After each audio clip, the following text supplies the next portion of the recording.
नमस्कार दोस्तों, मैं सुमित स्मार्ट कंप्यूटर क्लासेस में आपका स्वागत करता हूं। दोस्तों, मैं आज एक और इम्पॉर्टेंट टॉपिक जो एमएस वर्ड का है, रेफरेंस टैब के कुछ इम्पॉर्टेंट ऑप्शंस को लेकर आया हूं। दोस्तों, स्टार्ट करने से पहले आप लोगों को बता दूं कि मैं अभी फ़िलहाल जो हूं केवल इम्पॉर्टेंट टॉपिक को डिस्कस कर रहा हूं। जितने भी इम्पॉर्टेंट टॉपिक जो प्राइवेट और गवर्नमेंट सेक्टर में यूज किए जाते हैं, मैं केवल अभी उसी पर डिस्कस कर रहा हूँ। ऐसा नहीं है कि मैं और जितने सारे छूटे हुए ऑप्शन हैं, टैब है, उसको डिस्कस नहीं करूँगा। लेकिन उससे पहले मैं एमएस ऑफिस का जितना भी इम्पॉर्टेंट टॉपिक होगा उसको लगभग 8-10 सेशन में मैं टोटल को कंप्लीट कर लूँगा। अगर मेरा वो 8-10 सेशन आप लोग देख लीजिएगा तो गारंटी है गवर्नमेंट से लेकर प्राइवेट सेक्टर में आपको कहीं पर भी काम करने में दिक्कत नहीं होगा, क्योंकि मैंने प्राइवेट सेक्टर के लोगों को पढ़ाया है, गवर्नमेंट सेक्टर के लोगों को पढ़ाया है, उनके वर्क को जाना है कि वो वर्क क्या करते हैं। तो इसलिए मैं वही टॉपिक, अभी रिसेंटली मुझे एक दोस्त का फ़ोन आया था, वो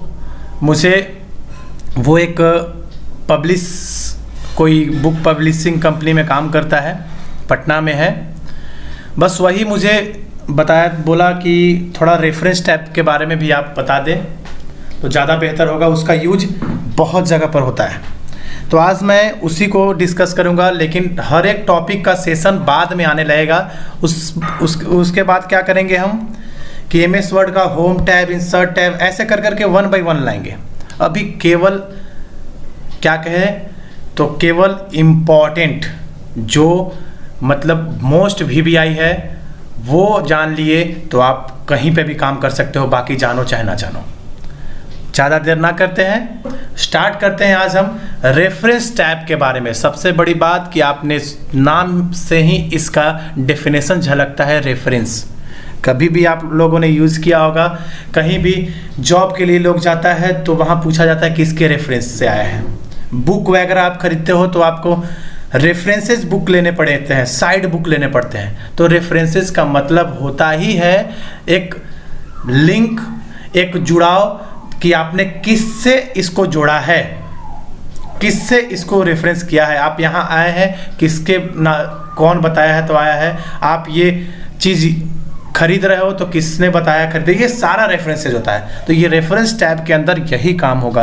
और ये मेनली जो है दोस्तों, ये टोटली बुक पब्लिशिंग से कनेक्टेड है। जितने भी पूरे वर्ल्ड में बुक पब्लिश किए जाते हैं, आपने देखा होगा, जितना भी बुक आप पढ़ते हो वो हर बुक का यहाँ पर पब्लिशिंग किया जाता है। पब्लिशिंग में अलग अलग यूज है यहाँ पर, जैसे कि मैं आज स्टार्ट करके बताने वाला हूँ। शुरुआत मैं करने वाला हूँ, सबसे पहले एमएस वर्ड ओपन करते हैं। सारा चीज़ मैंने बना के रखा है, टाइम ख़राब नहीं करना चाहते हैं, ठीक है। मुझे टाइम ज़्यादा लेने से कि आपका एमबी ख़राब हो, आप समय ज़्यादा बर्बाद हो, ऐसा नहीं करने वाले हैं, ठीक है। तो सारा चीज़ मैंने बता दिया। मैं ग्रेजुएशन में जब था तो इंग्लिश ऑनर्स मेरा था, तो मैंने बुक पढ़ा था। ये जो बुक आप पढ़ रहे हो मिल्टन का है, लीसीदास। तो हम ये सोचे आज कि मैं क्यों ना ये लीसीदास जो पब्लिश हुआ होगा वो कैसे बना होगा। तो ये लीसीदास को ही हम आज पब्लिश करने वाले हैं। ये लीसीदास को आज पब्लिश करेंगे। कैसे बनता है, सबसे पहला ऑप्शन रेफरेंस टैब में जाते हैं। देखो यहाँ से पहला जो ग्रुप का नाम है वो टेबल ऑफ कंटेंट्स ग्रुप है। इस ग्रुप का काम क्या है कि आप जब भी कोई बुक खरीदते हो, पहला पेज जैसे ही पलटते हो वहाँ पर इंडेक्स बना होता है। आपने देखा होगा इंडेक्स। इंडेक्स में क्या होता है, चैप्टर का नाम, पेज नंबर होता है ना। हम टेबल ऑफ कंटेंट्स के मदद से यही इंडेक्स यहाँ बनाएंगे। पता है index of book and computer में फ़र्क क्या है। बुक के इंडेक्स में आपका अगर चैप्टर 1 लिखा हुआ है कुछ भी, तो आप उस पेज नंबर पर पलट के जाना पड़ेगा। लेकिन यहाँ जो आप इंडेक्स बनाओगे, आप उस चैप्टर पे केवल क्लिक करोगे, वो चैप्टर चाहे 500 पेज नंबर पर क्यों ना हो, ऑटोमेटिक आप वहाँ पहुँच जाओगे। ही बेनिफिट है। आप यही लोग हैं, बहुत सारे लोग हैं, आप समझ ही रहे हो आप कि बहुत सारे लोग हैं आजकल बुक को छोड़ के सीधा डिजिटली डायरेक्ट मोबाइल से पढ़ते हैं, लैपटॉप से पढ़ते हैं। तो ये सब इसमें बहुत बेनिफिशियल है। तो चलते हैं। तो टेबल ऑफ कंटेंट्स का काम है इंडेक्स बनाना। मैंने एक बुक लिखा है, लिसीदास मिल्टन का बहुत अच्छा बुक है। इसका इंडेक्स के लिए मैंने खाली कर रखा है कि यहाँ पर मैं इसके मदद, टेबल ऑफ कंटेंट्स के मदद से मैं यहाँ पर इंडेक्स बनाऊंगा। देखो चैप्टर भी मैंने बना रखा है। पहला है जनरल इंट्रोडक्शन, ऐसे कर करके चैप्टर मैंने बनाया है। ये चैप्टर डायरेक्ट इंडेक्स में चला जाए। तो चलते हैं। सबसे पहले आपको क्या करना होगा दोस्तों कि जो चैप्टर आपने बनाया है, अगर आप पहला चैप्टर, सबसे पहले चैप्टर पे जाएं। आपने इस चैप्टर का नाम ले रखा है जनरल इंट्रोडक्शन। आपको इस चैप्टर को एक नाम देना होगा। कैसे? वो ऐड टेक्स्ट का मदद से, आप ऐड टेक्स्ट नज़र आ रहा है टेबल ऑफ कंटेंट्स में, ऐड टेक्स्ट, या तो आप इससे, नहीं तो एक और अच्छा तरीका है कि आपको इसको सेलेक्ट करके, या तो आप यहाँ पर ऐड टेक्स्ट से लेवल 1 पे क्लिक करेंगे तो ये चैप्टर का नामकरण हो जाएगा, वो समझ जाएगा कि आप इंडेक्स में डाल रहे हैं। नहीं तो आप होम टैब में जाएं और यहाँ पर स्टाइल में हेडिंग 1 पे क्लिक कर सकते हैं। दोनों में से जो काम करिएगा दोनों सेम है, लेकिन बेहतर वाले लोग जो है मोस्टली जो है हेडिंग ही यूज करते हैं, तो मैं भी आज हेडिंग यूज करूँगा। ठीक है, तो हेडिंग 1 और हेडिंग 2 दो हेडिंग है। पता है इस दोनों का मतलब क्या है? हेडिंग 1 का मतलब है कि एकदम मेन हेडिंग, चैप्टर का नाम, और हेडिंग 2 का मतलब है सब चैप्टर, सब टाइटल होता है ना किसी का, उस चैप्टर के अंदर छोटा सा, तो वो हो गया आपका हेडिंग 2। आप दोनों दे सकते हो। तो हम जनरल इंट्रोडक्शन को हेडिंग 1 दे देते हैं और इसके नीचे लिखे हुए जॉन मिल्टन को हेडिंग 2 दे देते हैं। मेन टाइटल जनरल इंट्रोडक्शन होगा और सब टाइटल जो है जॉन मिल्टन होगा। अब ऐसे ही करके आप दूसरा चैप्टर पे जाएं और दूसरा चैप्टर पे देखो इंट्रोडक्शन ऑफ लिसीदास दूसरा चैप्टर का नाम है। आप इस दूसरे चैप्टर को इंट्रोडक्शन ऑफ लिसीदास करके इसको भी हेडिंग 1 और इसके नीचे वाले डिटेल समरी को हेडिंग 2, ऐसे करके मैंने मात्र दो चैप्टर बनाया है। ज़्यादा समय नहीं लेना चाहते हैं। 2 चैप्टर का इंडेक्स मैं देखो इंडेक्स पे बनाऊंगा, देखिएगा कैसे। मैंने हेडिंग 1 हेडिंग 2 कर दिया है। अब सीधा आप इंडेक्स के पास जाओ, कर्सर को क्लिक करो, रेफरेंस टैब में जाओ और टेबल ऑफ कंटेंट्स पे क्लिक करना है आपको। यहाँ पर आपको फॉर्मेट दिखाएगा हेडिंग 1 हेडिंग 2 हेडिंग 3 का। आपको बस किसी एक पर क्लिक कर देना है, ऑटोमेटिक वो चैप्टर यहाँ पर बन के आ जाएगा। देखिए दोस्तों, वो चैप्टर यहाँ पर बन के ऑटोमेटिक आ गया। आप देख सकते हैं मेन चैप्टर का नाम क्या है, इंट्रोडक्शन ऑफ, और सब टाइटल का नाम क्या है, जॉन मिल्टन। अब एक चीज़ देखने को मिलेगा क्या कि आप देखिएगा यहाँ से मैं डायरेक्ट कंट्रोल प्लस क्लिक दबाऊंगा दूसरे चैप्टर पर, कंट्रोल प्लस क्लिक, देखिएगा डायरेक्ट हम दूसरे चैप्टर पे पहुंच जाएंगे। देख रहे हैं, ये 1000 पेज भी रहेगा तो आप डायरेक्ट पहुंच सकते हो। ये है इंडेक्स बनाने का सबसे बेस्ट तरीका MS वर्ड में। बुक पब्लिशिंग पूरे दुनिया में जहां भी होता है इसका यूज होता है। ठीक है, अब हम आगे चलते हैं। टेबल ऑफ कंटेंट्स हो गया ये। देखो 2 चैप्टर मैंने बनाया। पता है चैप्टर बनाने के बाद मुझे पता चला कि मैंने तो 2 ही चैप्टर बनाया भैया, मुझे तीसरा चैप्टर भी बनाना था। अब हम इसमें तीसरा चैप्टर कैसे ऐड करें? कन्फ्यूजन। तो इसके लिए और भी आसान तरीका है। आपको करना कुछ भी नहीं है, जहाँ से तीसरा चैप्टर बनाना है वहाँ जाएं, वहाँ जाकर आप क्लिक करके तीसरा चैप्टर का कुछ भी नाम दे दें। मिल्टन ही दे देते हैं तीसरा चैप्टर का नाम, मिल्टन। ठीक है, इंटर करके कुछ बाय डिफ़ॉल्ट पैराग्राफ लेने के लिए आप लिख सकते हैं RAND रैंड, ओपन ब्रैकेट, कुछ भी लिख दो 4 या 5 ब्रैकेट बंद, इंटर। बाय डिफ़ॉल्ट पैराग्राफ आ जाता है MS वर्ड में। ठीक है, मिल्टन को हमको करना क्या है, जैसे आपने पहले किया था, मिल्टन को करना कुछ नहीं है। इसको सेलेक्ट करके होम टैब पर जाकर और हेडिंग 1 चूज करना है। मैं सब टाइटल नहीं बताता हूँ, केवल ये दिखाना चाह रहा हूँ कि भाई कैसे हम तीसरा चैप्टर लाएं और ऑटोमेटिक इंडेक्स में ऐड कर दें। देखिए यहाँ पर अभी तक 2 चैप्टर नज़र आ रहे हैं, 1 और 2। तीसरा ऐड करने के लिए कुछ भी नहीं करना है दोस्तों, रेफरेंस टैब में जाना है और अपडेट टेबल एक ऑप्शन है, उस पर क्लिक कर देना है और यहाँ पर entire update entire table okay कर देना है। देखिए मिल्टन भी आ गया, नज़र आया। बस ये है आपका टेबल ऑफ कंटेंट्स इंडेक्स बनाने का बेस्ट ऑप्शन। आगे चलते हैं, आगे एक और ग्रुप का नाम है फुटनोट। ये सारा चीज़ जो रेफरेंस है टोटली बुक से है, तो फुटनोट का भी यूज बुक पे ही है। इसका पहला ऑप्शन है इंसर्ट फुटनोट। इंसर्ट फुटनोट का काम क्या है पता है? अगर आप बुक लिख रहे हो तो लिखने के क्रम में बहुत सारे शॉर्टकट आते हैं ना, या फिर बहुत सारे नाम आते हैं, ठीक है। तो अगर बहुत सारे नाम आते हैं तो अगर आप बुक लिख रहे हो तो अब अगर गांधी जी आया तो जो बंदा गांधी जी के बारे में नहीं जानता है, केवल वहाँ पर गांधी टर्म लिख कर आ गया और गांधी जी के बारे में जो नहीं जानता है तो उसको ब्रैकेट में आपको लिखना पड़ता है ना, क्यों गांधी जी कौन है लिखना पड़ता है। तो वो लिखने से बचने के लिए ये इंसर्ट फुटनोट का प्रयोग किया जाता है। ये शॉर्ट फॉर्म या फिर किसी एक पार्टिकुलर वर्ड के बारे में एक छोटा सा नोट तैयार करना। वो नोट कैसा होता है आप देख लेते हैं एक बार। चलो हम नीचे चलते हैं। देखिए मैंने ये भी बना के रख रखा है। ये जब बुक पढ़ने जो बंदा आया तो यहाँ पर पहुँचते पहुँचते देखो माउस का कर्सर देखें, पीपी के पास पहुँचा। तो पीपी के पास जब पहुँचा तो वो कहा कि यार ये पीपी क्या है, तो या तो इसको यहाँ पर ब्रैकेट में पीपी लिखना पड़ेगा। अगर ब्रैकेट में ये पीपी लिखेगा तो लॉस एक चीज़ का होगा कि ये जगह ज़्यादा लेगा, ज़्यादा जगह ले लेगा। ऐसे अगर बहुत सारे शॉर्ट फॉर्म होंगे तो आप ये बुक जो है, जो 2 पेज का बुक अगर होने वाला होगा तो वो 4 पेज का हो जाएगा। इससे बचने के लिए किसी एक पार्टिकुलर वर्ड के बारे में ब्रीफ नोट तैयार करने के लिए हम इंसर्ट फुटनोट का प्रयोग करते हैं। आप पीपी को सेलेक्ट करो, करना कुछ नहीं है, पीपी को सेलेक्ट करो, इंसर्ट फुटनोट पे जाओ और देखो उसी पेज के नीचे एक ऐसा जगह है जहाँ पर कहना चाह रहा है कि आप क्या देना चाहते हैं। पीपी कौन है? पीपी तो हम चाहते हैं PP is equal to purpose project. मैंने पीपी के बारे में लिखा है, देखो नीचे यहाँ पर पीपी के बारे में लिखा है पर्पस प्रोजेक्ट। अब देखना पीपी के ऊपर एक 1 कर आ गया है, नजर आया?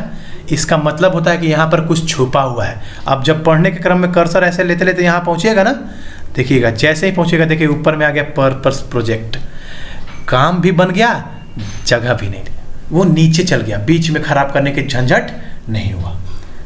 ये इंसर्ट फुटनोट जो है ये उसी पेज के नीचे आता है, उसी पेज जिस पेज पे आप लगाने वाले हो उसी पेज के नीचे आता है। इसी का होता है इंसर्ट इंड नोट। देखो यहाँ पर है इंसर्ट इंड नोट। इसका काम क्या है कि ये इंड ऑफ द पेज आता है। होता है कि पहला पेज पे अगर हम लगा दिए तो उसी के नीचे आ जाएगा, थोड़ा सा यार क्या कहते हैं उसको हौच पौच कर देता है। इंड नोट से क्या करोगे आप कि यही चीज़ लगाओगे, लेकिन पता है वो उसका नोट का जो जगह देगा, ये जो नोट का जगह यहाँ पर दिया है ना, ये नोट का जगह आपके अगर 700 पेज का बुक है तो 700वां 701वां पेज पर जाकर ये लिखाएगा। इसका वो वहाँ छुपा रहेगा लेकिन यहाँ दिखता रहेगा। चलो एक और लगा के इंड नोट दिखा देते हैं आपको। आरबीआई को लगाना चाहते हैं हम। आरबीआई को सेलेक्ट करो और इंड नोट देखो। इंड नोट देखो अपने से, देखो बुक के लास्ट में आ गया, ये देखो कहाँ आ गया। यहाँ पर आरबीआई के लिख देते हैं रिजर्व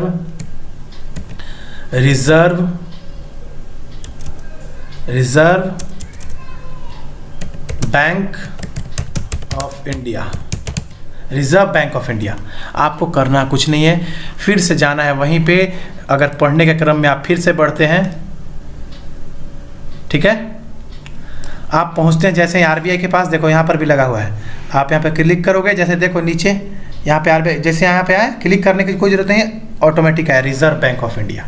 फुट नोट और इंड नोट का काम ये है एक पार्टिकुलर वर्ड के बारे में एक ब्रीफ नोट देना कि कोई अगर यूजर पढ़ते हुए क्रम में वहाँ पहुँचे, अगर उसके बारे में जानना चाहे तो ब्रीफ नोट। जो ब्रैकेट में देना चाहते हैं वो ब्रैकेट नीचे फुट नोट और इंड नोट के जरिए हो जाए, बस ये है। ये भी बहुत इंपॉर्टेंट है। आगे चलते हैं सिटेशन एंड बिब्लियोग्राफी के बारे में, ठीक है, इसके बारे में बताते हैं। अगर कोई भी बुक लिखा जाता है, जैसे मैंने ये बुक लिखा है लिसी दास का मिल्टन, तो जब मैं बुक लिख रहा हूँ तो लिखते क्रम में आखिर मेरे पास कहानी कहाँ से आया? अपने से कहानी तो बनाया नहीं हूँ। अगर अपने से भी बनाया है तो इसमें कुछ ना कुछ अच्छा लाइन जैसे डालते हैं ना, ये सब कुछ भी होता है, लाइन होता है, प्रोवर्ब्स होते हैं, ये सब सारे चीज़ बहुत सारे होते हैं ना। तो मैंने सोचा कि जब बुक लिख रहे हैं तो इसमें अच्छा लाइन डालें। तो अच्छा लाइन डालने के लिए आपको रेफरेंस लेना पड़ेगा, किसी और बुक का सहारा, चाहे इंटरनेट का सहारा, चाहे किसी चीज़ का, किसी के आर्टिकल का सहारा, किसी हिंदू पेपर का सहारा, द हिंदू का, मतलब किसी का सहारा तो लेना पड़ेगा। और पता है, अगर आप किसी का सहारा लेते हैं तो आपको ये अंत में या फिर बगल में बताना होगा कि भैया मैंने इस बुक का सहारा लिया है। अगर आप ऐसा नहीं करते हो तो जिस बुक को अगर ये पता चला कि आपने ये सहारा लेकर बनाया है और इसका नाम भी नहीं दिया है, वो बुक वाला डायरेक्ट आप पर केस कर सकता है।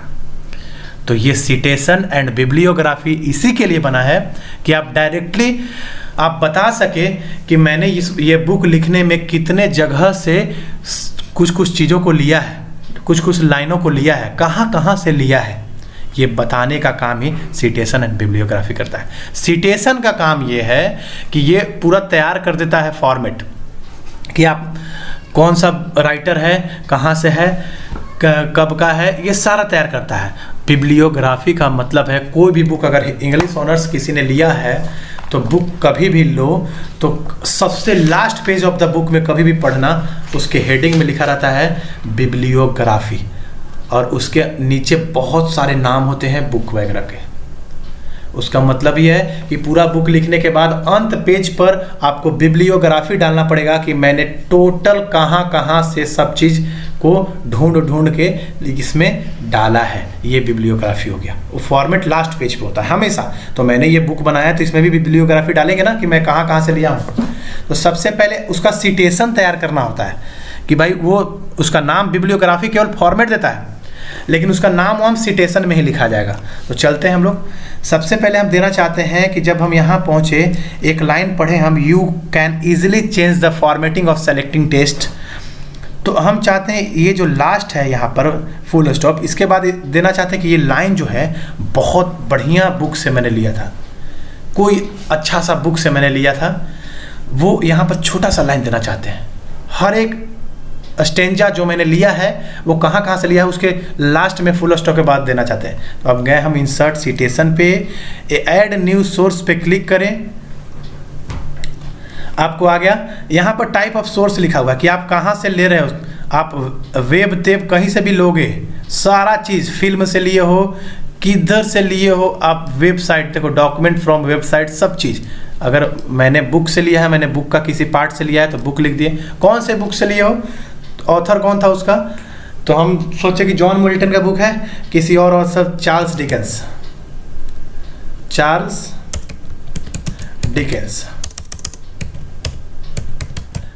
डिकेंस का बुक था डेविड कॉपरफील्ड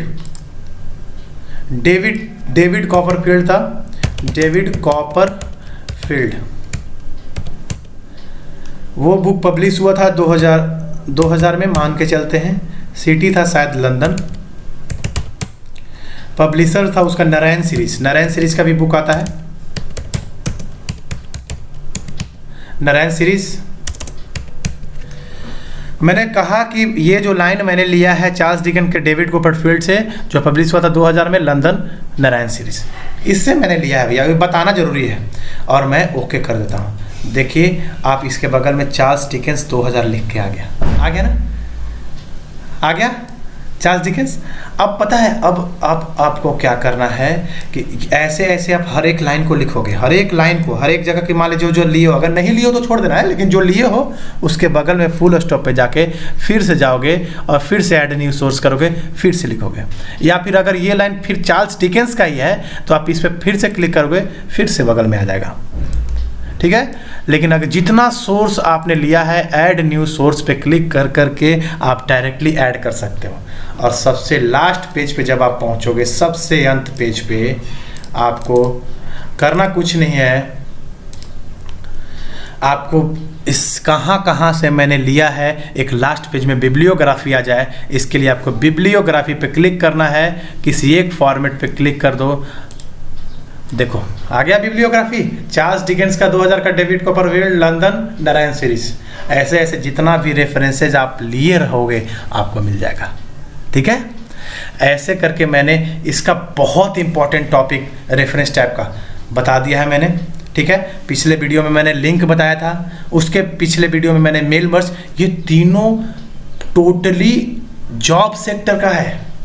आप सोचो ना, इधर क्या यूज है इसका, इधर यूज तो है रिज्यूम बनाना, लाल पीला हरा करना, लेकिन ये जो तीनों चीज मैंने बताया टोटल जॉब, मैं 10 से 12 सेशन लाऊंगा टोटल एमएस ऑफिस का, एक्सेल वगैरह सब का, और सारे में इतना चीज बता दूंगा कि that is enough for any sector of India.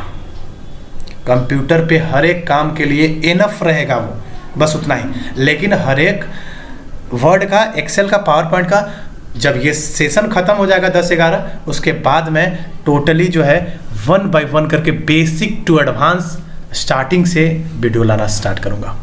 ठीक है, तो सब्सक्राइब जिन्होंने नहीं किया होगा जरूर कर लें। बहुत अच्छे तरीके से आप लोग को सिखाया जाएगा एमएस ऑफिस। धन्यवाद।